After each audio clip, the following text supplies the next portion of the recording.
everyone, I'm back with another video, and as you can see from one of my latest videos, I don't know when I'm gonna get to put these up. As you can see, I'm in a new location.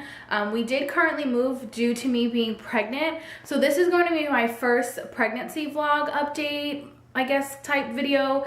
I found out I was pregnant on August 13th, which just woke up one morning, complete surprise, thought I'd take a test, and it was positive, and I couldn't believe it.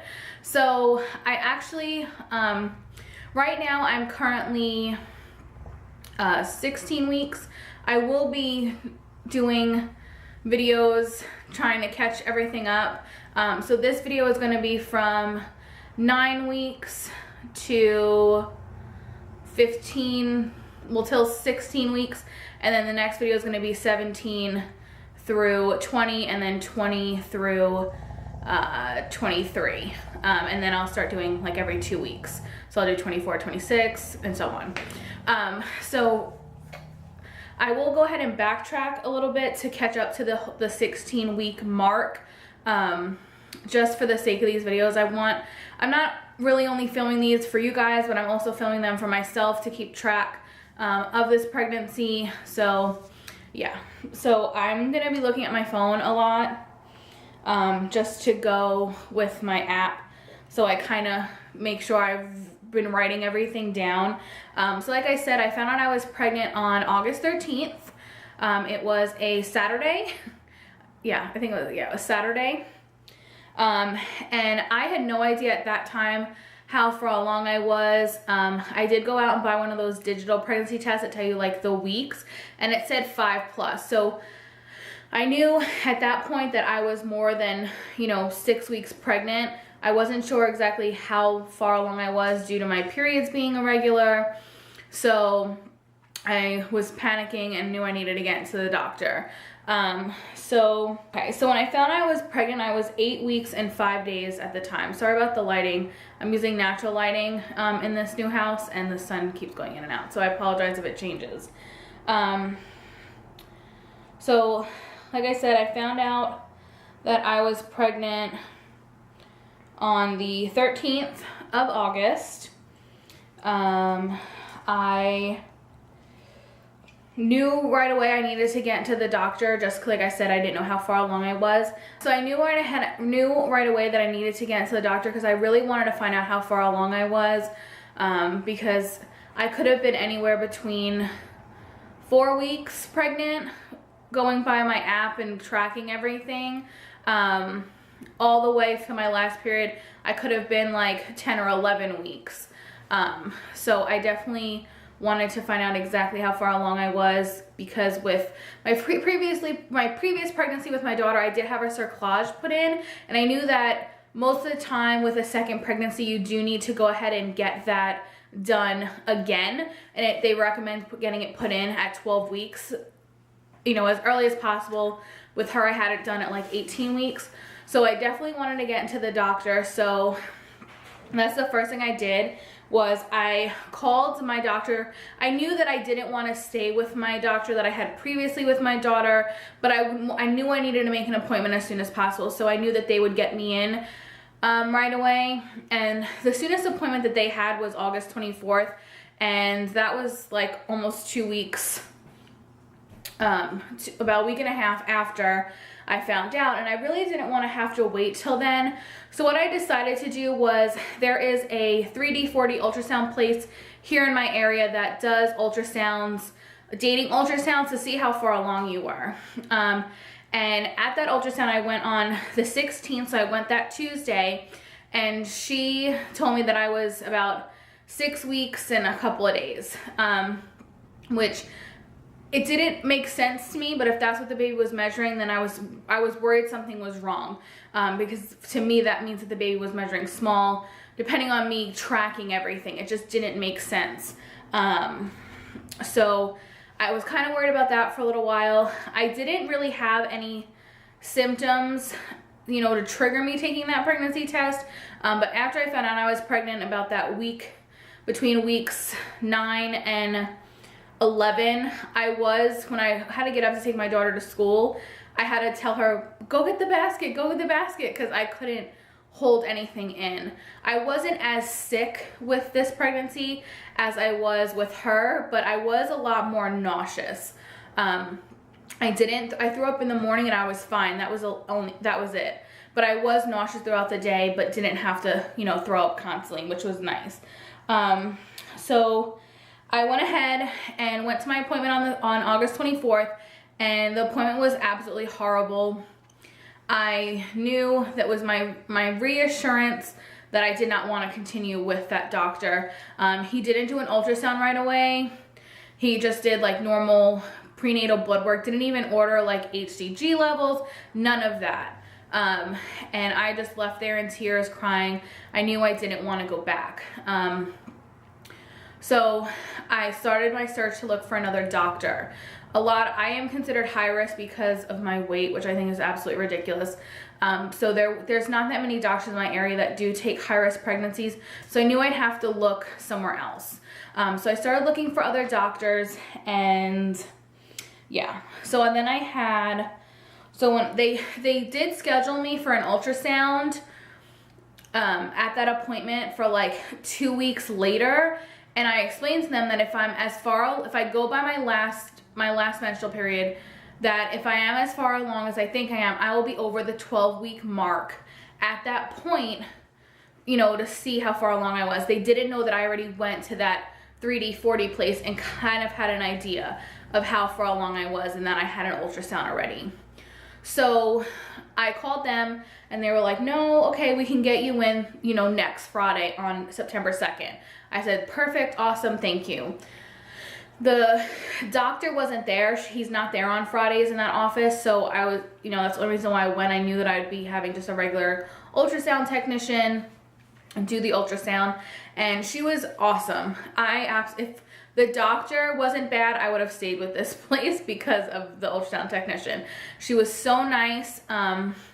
When she tried doing an abdominal ultrasound, she couldn't find the heartbeat, which made me really nervous because of what happened at my last ultrasound, knowing that the baby possibly was measuring small. The baby did have a heartbeat at that first ultrasound, but, you know, if it was measuring small compared to how far along I thought I was, you know, it was 3 weeks behind, you know, that made me kind of nervous. So I went into that ultrasound, very nervous, scared, and she couldn't find it abdominally. She reassured me, don't panic. Sometimes this can happen depending on how early you are. Let's go ahead and do a vaginal ultrasound, which fine with me. I had so many with my daughter. It was not an issue.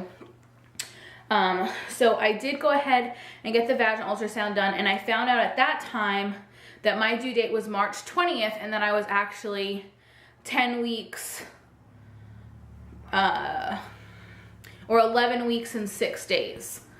Or 5 days, something like that, she said on the ultrasound, that my due date was the 20th, which made more sense to me, you know, with me tracking everything. So baby looked perfect, heartbeat was good, everything was awesome, and I left that ultrasound so relieved, but I was also kind of upset because I knew I wasn't going back there, and I knew I needed to find another doctor.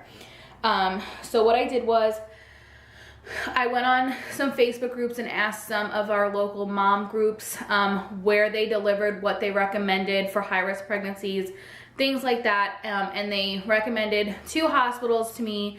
I made an appointment for September 9th for the first hospital. Went in there, really, you know, it's one of the top maternity ward for in the country. This hospital is rated, so I really wanted to deliver there, but when I went to my appointment, they did let me know that because of my BMI that they weren't equipped to handle, you know, people with certain BMIs, so I left there really upset.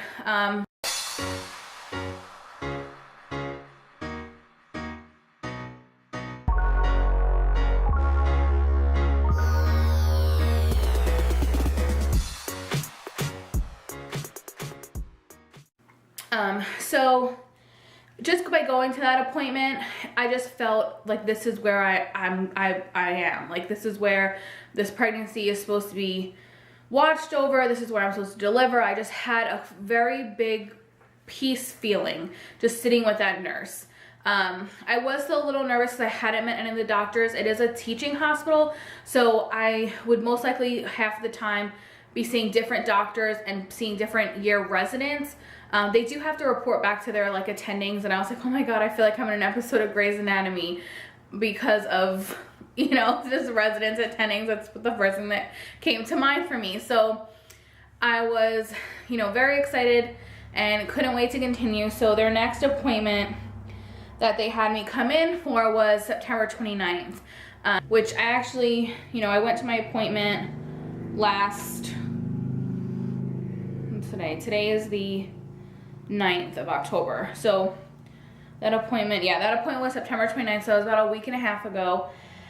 And I went to the appointment, met the first doctor I saw. She's very nice. She didn't rush me out of the office. She answered every question I had. Only thing they didn't do, which I was kind of disappointed, was they didn't check the baby's heartbeat with the Doppler. And I knew that was probably because I'm bigger. At that appointment a week and a half ago, they also did schedule me to go for my glucose test early like they did with my daughter. I knew that was gonna happen. We did schedule some more blood work, and I also opted to do the panorama blood work due to family history, things like that, not knowing complete family histories on certain sides, that I wanted to just have that reassurance. I didn't have that with my daughter. And also, bonus, you find out, you know, the sex of your baby. And I wanted to find out as early as possible so that I can start getting prepared. Because with my daughter, if you've watched my previous videos, that we didn't find out that she was a girl until she was born. And I didn't want to do that again. I know people love being surprised, but for me, I just didn't want that. So I had all that done. And now, ending out week 16, I'll be 17 weeks, like I said, tomorrow. Symptoms are normal. Nothing is really happening. I don't feel pregnant, which makes me nervous, and I'm driving my fiance crazy because I don't feel pregnant at all. It's just, I don't know. Since I was pregnant with my daughter 5-6 years ago, I was so overwhelmed with the fact that I was pregnant then and things like that, that I didn't really, I don't remember things from that pregnancy in the beginning. I remember everything later that happened, but the early pregnancy, I didn't remember anything. So I don't remember if I felt pregnant at 16 weeks with her. If I didn't, I know that I didn't feel her at 16 weeks. I haven't felt this baby yet at 16 weeks. So I'm kind of, I don't know, just trying to make sure that, you know, I want this pregnancy to go as smoothly as possible. They did at that appointment schedule an ultrasound appointment. So I do have an appointment coming up in the next day or so, 2 days, to go ahead and get a vaginal ultrasound. It was the soonest appointment that they had available to make sure that I don't need the cerclage. They want to go ahead and check my cervical length. So I will go ahead and update you guys in the next video. Like I said, that video I'm not going to be filming until I'm about 23 weeks. Just to go ahead and, you know, get these videos up so I can start when more exciting things, I guess, are happening. Just updating as they go. I don't know when I'm going to upload these either, so hopefully it doesn't take me forever. But I hope you guys enjoyed this video. I will go ahead and hope you guys like this video. If you have any additional questions that you want me to include in these videos in the future, please leave them in the comments below. If you like this video, please give it a thumbs up, and thanks for watching and subscribe. Bye!